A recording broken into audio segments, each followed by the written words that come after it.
I've been studying the science of building habits for quite a long time, and if there is one thing I've learned is that less is more. It's usually at the beginning of every year that you set out to set your life in order. Wake up at 5, quit social media, clean your diet, be more active, more social, more productive, drink more water, journal, read more, study, get in shape, bigger, better, faster. So many things, and 11 days later, you quit. It's just too goddamn hard. Of course it is.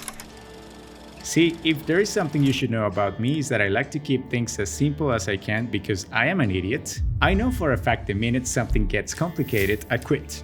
Immediately. That's the main idea of this video. Keeping things as simple, easy, and straightforward so any idiot can follow a plan and see the benefits of doing that action for a long time, getting compound interest on your behavior. That's when you see the real magic. And it's pretty simple. Let me show you how to do it. A habit is a routine or behavior that is performed regularly, such as drinking coffee in the morning. Now, an atomic habit is a tiny habit that is part of a larger system. Think of behavior as building blocks for growth, tiny things that build on each other and fuel bigger wins. If you think about it, every behavior you have contributes to an overall outcome in your life, and you always have two choices, the good and the bad. So the first question you need to ask yourself is whether your habits are putting you on the right path or not. Are the things I do daily actually helping me out? And if they aren't, we gotta fix that.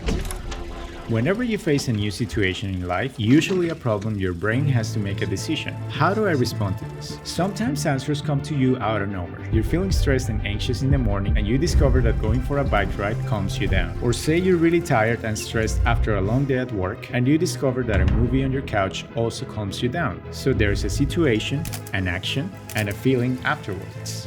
Your brain stores that data and keeps exploring, making connections until there is a reward for behavior. So the next time after a long day at work, you're stressed, tired, anxious, you think, I bet a chocolate bar and being a couch potato for 5 hours is gonna make me feel better. Of course it will.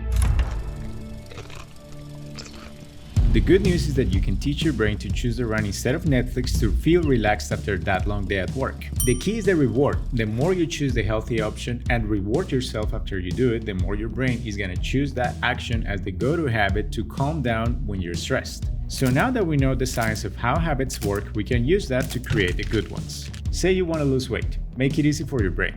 Put a lot of veggies in the fridge, a cue that's impossible to ignore. So every time you open the fridge, you're reminded that you want to get in shape, and to do that, you need to eat better. Now, no one wants to eat just broccoli. You gotta make it attractive.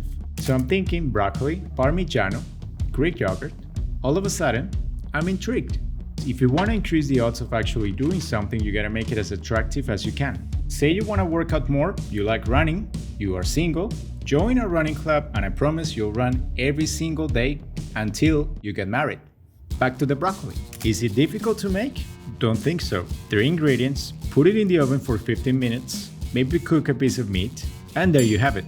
A clean, nutritious meal done in 15 minutes. The key here is that it has to be easy. If you open the fridge and you find strawberries instead of ice cream, guess what? You'll pick the fruit. And the reward, something you enjoy, in this case a tasty meal, the key here is that it has to be satisfying, otherwise it's not a reward. Creating good habits is actually pretty simple. The more reps, the more automatic. Now, if you want to break a bad habit, think the other way around. If you don't want to be a couch potato, stop paying Netflix. Simple as that. Next time you want to watch a movie, go to the movies instead. Get rid of the queue, make it difficult, bad habits, gone. Organizing my notes is something that I've been putting off for a long time because it's complicated. I don't like complicated. Truth is, I've been collecting a lot of notes because it's my job to collect material to make cool stuff. And I like to handwrite, then store the good ones somewhere. Because if I don't, they're gone. To the dark side of the moon. I've been doing it on Notion for a long time manually, note by note, in different folders. Not so practical, I know. It is good for your brain if you want to remember the things you read and retain more information, but when it comes to connecting ideas, you start to feel the limitation. So I decided to try Capacities, and it's been a game changer. If you struggle with organizing your thoughts, you're gonna like it. Capacities is a note-taking app, intuitive, user-friendly. There are no folders, everything is connected. You're basically creating a network of all your thoughts and notes. Think of something, write it down on daily notes, or choose one of your objects. You can create a new one if you want. Let's add this one for my notepad. Then you add a tag, and there you have it. It's on your network. When you type the keyword, you will see all the objects created around it. And if you dive a little deeper, you'll see this graph view that shows you the connections to your other notes and input dates, which is an incredible feature to make sense of difficult topics and get new ideas. Capacities is a powerful app and it's free. I'll leave a link with all the information down in the video description for you to try if you're interested. Thank you Capacities for sponsoring this video. If you find yourself wanting to do and change many things in your life, but nothing changes, it's because you don't have the right systems in place. Goals are cool. This year, I'm gonna get fit. But how? What type of training are you gonna do? When? How often? How long are you gonna work out? Who are you gonna work out with? What time of the day? That's the system, that's what's gonna get you in shape, not the goal. Goals give you direction, systems give you progress. The more specific and easy to follow, the more likely you'll stick to it. Remember step 1, take it easy, don't overdo it. Instead of thinking of massive changes, think of getting 1% better every day.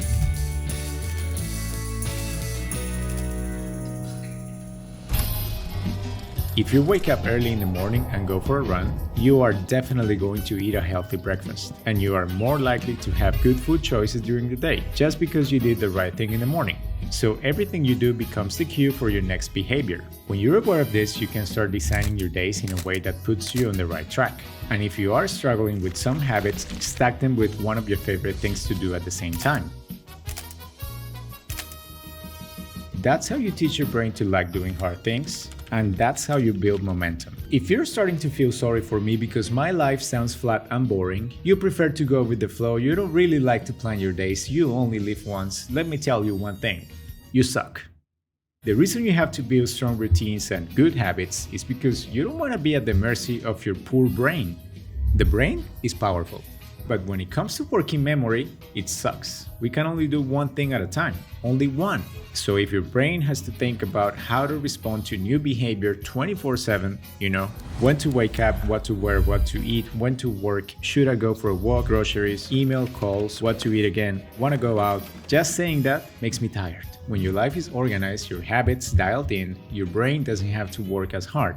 You don't need to think about any of that. Suddenly you have all this new bandwidth to work with to focus on new challenges and do high leverage work. Don't forget to track your progress. Not only you'll have the record of what you've been doing, that data will help to tweak systems if need to, but also the process of checking boxes is important. It builds a series of visual cues that give you motivation to continue. That check mark, it's satisfying. I like to do it digitally because of the record, but whatever system works for you is fine. If you want to learn more about how I do it, I'll leave that video at the end of this video for you to watch next. If I were to fix my life starting tomorrow, this is what I'd do. First, I'd fix my sleep. Without good sleep, nothing else matters. Here are a few things you can do to improve your nights. Take a hot shower before bed, make sure your room is cold and dark, and give yourself 8 hours and a half. If you can, game changer. As soon as you wake up, go out and get morning sunlight. You'll tell your brain it's time to wake up and you'll be in a much better mood. Also, because of that light, you'll be tired at night. Sleep earlier, wake up earlier. These two go together. If you exercise and get morning sunlight at the same time, even better, you'll get twice the benefits. Any form of exercise works as long as you're outdoors, except running.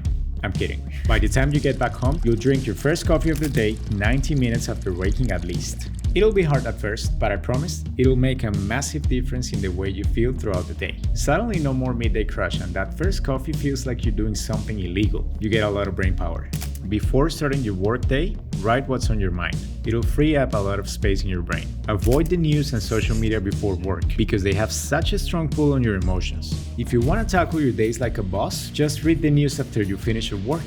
And when life gets hard, go for a walk.